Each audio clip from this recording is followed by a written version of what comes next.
Hello, my name is Hana Barazi and my Capstone project is entitled Changing the Narrative, an investigation into the perceptions of the neurodiverse community. I specifically in this project focus on the autistic population.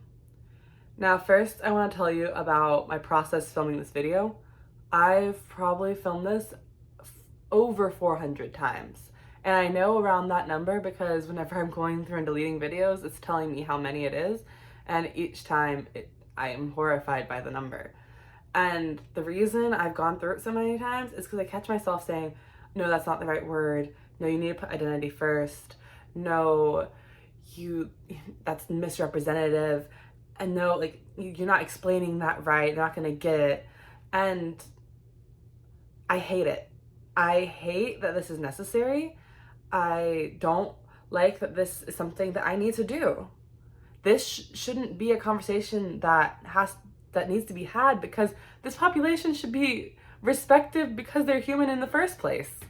They shouldn't have to be fighting to be heard. They shouldn't have to have people like me who's not even in their community trying to get attention for this. I've witnessed the autistic population be silenced, dismissed, and completely dehumanized my entire life.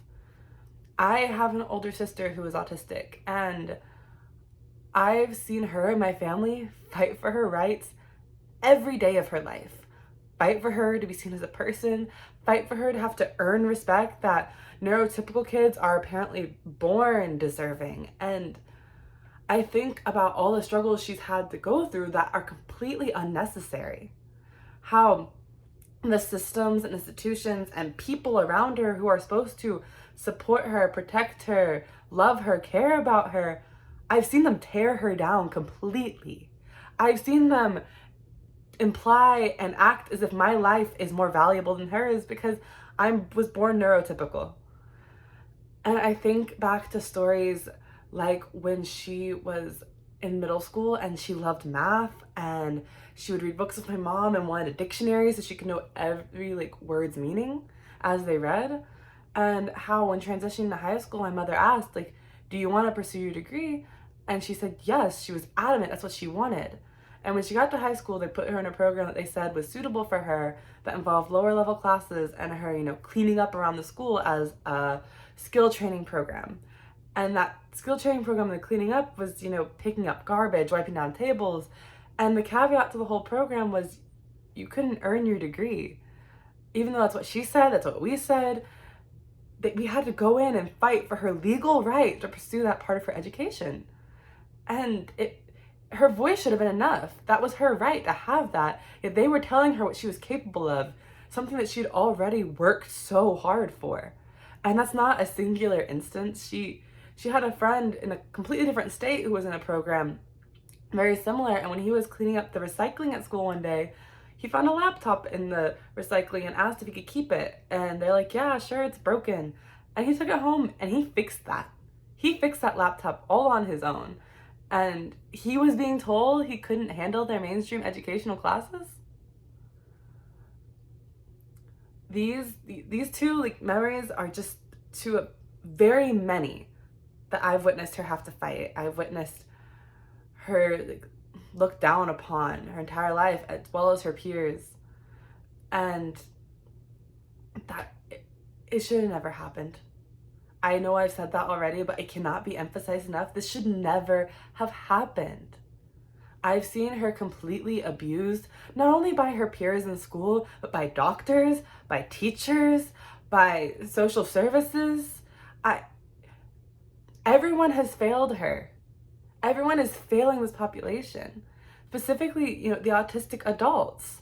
Even those who work with the autistic community, they have told me that's the place where no one really talks about. There's not enough resources. No matter whoever I talk to, that's their answer. Where there's this big hole, there's not enough resources. And in my experience, it's because once someone reaches a certain age, if you're not fixed or fit into this neurotypical box, then you're not worth it anymore. We need to push you to the side and move on. And that's not okay. This has all created this narrative based on these perceptions of what this population is capable of before you even try to get to know them. And when An example of that is like when I came to college, I joined something called Wofford Companions, which I love this organization. It's great. I've run it for 2 years, and it brings students at Wofford together with special needs adults in the community. But I've seen even there, and that's supposed to be an inclusive environment, how when one of the special needs adults doesn't communicate in the way expected, they don't try to listen anymore. They just walk away and leave them. And that's not okay. There are more than one way to communicate. And as I've conducted this research, I've taken an approach of critical theory, and I've primarily analyzed the literature that has already been done regarding this population, specifically in sociology and anthropology, and combined that and compared it with my ethnographic experiences, as well as like media representations of this population. And one of the things I found is that there is debate as to like how we've medicalized autism and how the definition has changed over the years. How criteria for the diagnosis is different than it was at a certain time and now excludes those who were diagnosed a few years ago. And so it's starting to look like it's a social construction. And as I look around at the world and the way they are treated and my everyday experience as, a sister, a sibling, as well as an applied behavioral analysis therapist who gets to go and work with autistic kids who think in these amazing ways and are such unique and caring and funny individuals. And I think about everything I witnessed there and their stories that I hear about and how they were told they would never amount to anything or not be able to do half the things that I see them doing all the time. When I think of those experiences and how people define those of autism, I see how that definition has created a world that is not made for them. And how we socially constructed these perceptions of what they are. And something I'll tell you that I know very well is once you've met one person with autism, you've met one person with autism. They're individuals just like everybody else. The national symbol for the puzzle piece is the puzzle piece for autism. And the saying that goes with it is until every piece fits.